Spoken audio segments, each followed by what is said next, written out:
Magandang araw po mga kabukid. Ito nga po pala yung mga tanim ko. Ito nga pala yung tanim ko na okra. Dito naman yung tanim ko na talong na Tagalog. Yung kulay green. Yung mga talong na maliliit. Yan po. Namumunga na po ang mga yan. At dito naman po yung mga tanim ko na sitaw. Medyo malago na yung tanim ko na sitaw. Kaya naggawa ko dito ng additional na balag para pagapangan ng sitaw kung natanim ko. At ito naman po yung mga tanim ko na kamatis. Ilang piraso lang po yung tanim ko na kamatis.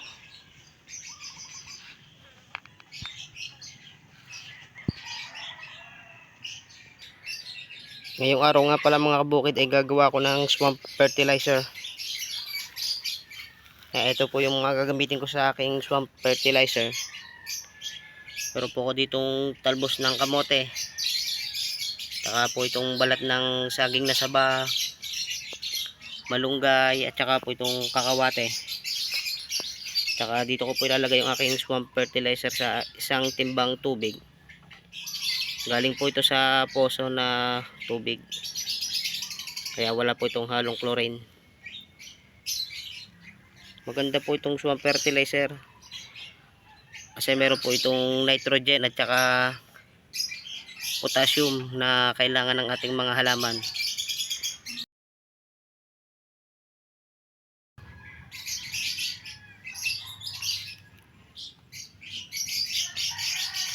Papakita ko lang po sa inyo kung paano paggagawa nitong swamp fertilizer.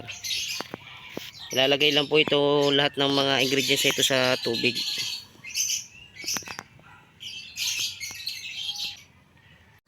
At yan na nga mga kabukid, nailagay ko na sa timba na may tubig yung mga sangkap na gagamitin ko sa paggawa ng swamp fertilizer.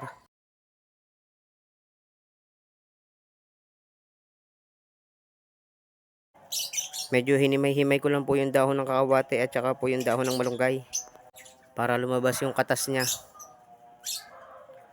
Sa paggawa po ng swamp fertilizer, maaari rin po tayong gumamit ng mga kitchen waste, gaya po ng mga balat ng gulay at saka balat ng mga prutas.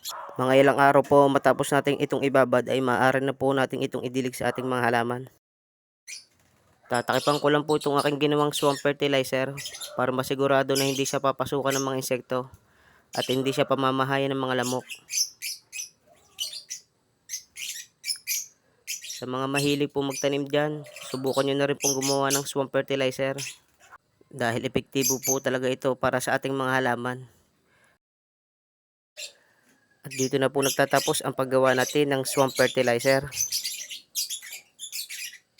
Sana'y makatulong sa inyo ang video na ito, lalo na sa mga mahilig magtanim dyan. Maraming salamat po sa lahat ng mga nanonood ng aking video at sumusuporta. Hanggang sa uulitin. Salamat po.